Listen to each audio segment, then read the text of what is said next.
Students often find difficulty in understanding how calcium causes the helping in binding the actin and myosin. And here I am presenting this particular video to understand. This is actually G-actin. G-actin is actually nothing but globular actin, and this G-actin has a particular site which is actually known as the active site, and this active site is actually responsible for the binding of myosin to actin. Now, this G-actin is nothing but the monomer for actin. This actin monomer polymerize and form a filamentous structure called filamentous actin or F-actin. Now, these two filamentous structure form F-actin dimer, and this is actually the structure. See, this is again the F-actin structure. This is a dimerization structure, and you can see in each G-actin there is active sites. That means each G-actin can bind with myosin. Now, if all the time this G-actin can bind with myosin, then all the time the muscle will be in their contracted state. But that does not happen. The muscle only can bind with the actin can only bind with the myosin when proper stimulation is applied.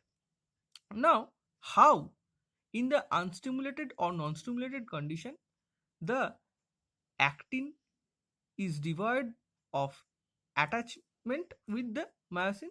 Basically, there is a particular protein called tropomyosin, and this particular protein tropomyosin present as a strand like this black one, and this particular strand is actually blocking the active site. See, and thus the whole active site is blocked by this particular tropomyosin protein.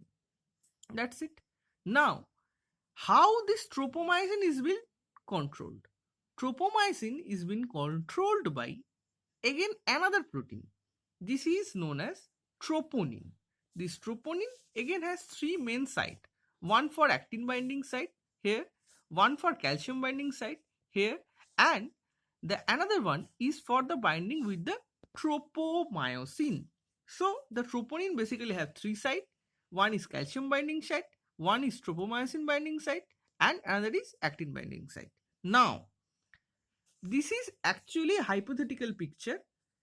In this case, for our comfort, I have drawn only one troponin in this case, but in all the G-actin, they are all having troponin attached to the tropomyosin. Okay, not like this only or this only, not like this. They are attached whole along the filamentous structure. Now, when calcium concentration increase in the cell, in the cytosol, what will happen? This calcium bind to the troponin and it will help to increase the molecular weight of this particular protein called troponin, and it will bind to the C site or the calcium binding site. As a result of increment of the molecular weight, it will crawl, and as it crawl, it will also remove this particular tropomyosin from this blocking site, from this particular active site they have blocked. Okay, so as a result of this crawling, as you can see, these active sites are being opened. In this picture, you can see these active sites are closed by the tropomyosin. But the next picture, you can see that the active sites are open. Why? Because of the function of troponin. As the troponin bind with calcium, as a result of that, it will increase its molecular weight and it crawl. And as it crawl, it will crawl along with this tropomyosin, and as it crawl along with this tropomyosin, so the active site will become open from its closed state. And in this particular active sites, in all these active sites, you can see in the G actin, in all the active sites, the myosin get bound and the cross bridge form. Thank you.